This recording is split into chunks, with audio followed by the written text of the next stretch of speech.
CBSE వాళ్ళు రీఎవాల్యుయేషన్కి సంబంధించి application అయితే రిలీజ్ చేశారు. ఆ అప్లికేషన్లో ఏం మెన్షన్ చేసిందంటే, సో లాస్ట్ ఇయర్తో కంపేర్ చేసినప్పటికీ ఈసారి కొద్దిగా చేంజెస్ అయితే చేస్తున్నారనమాట.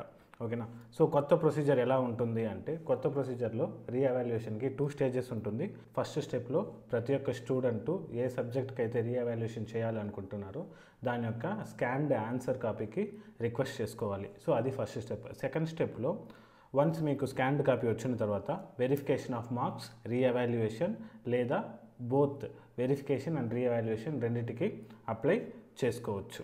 అండ్ ఇక్కడ మెయిన్ థింగ్ ఏంటంటే, ఎవరైతే స్కాన్డ్ కాపీకి అప్లై చేసుకుంటారో వాళ్ళు మాత్రమే మార్క్స్ వెరిఫికేషన్కి ఎలిజిబుల్. సో ఇంపార్టెంట్ డేట్స్ వచ్చి స్టెప్ 1కి అంటే applying for scanned copy.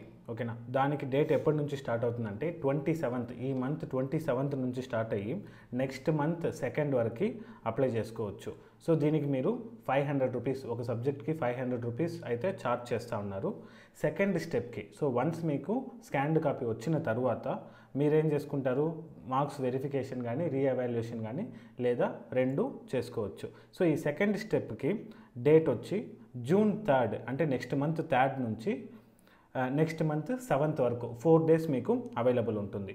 So దీనికి మీరు కంప్లీట్ ఆన్సర్ బుక్ వెరిఫికేషన్కి అయితే 500 రూపీసు, తర్వాత లేదు పర్టికులర్ క్వశ్చన్ని ఎవాల్యుయేట్ చేయాలి అనుకుంటే ఈచ్ క్వశ్చన్ రీఎవాల్యుయేట్ చేసేకి 100 రూపీస్ అయితే ఛార్జెస్ చేస్తున్నారు. ఈ ఇన్ఫర్మేషన్ని మీ యొక్క ఫ్రెండ్స్ ఎవరైతే ఉన్నారో వాళ్ళకు కూడా షేర్ చేయండి.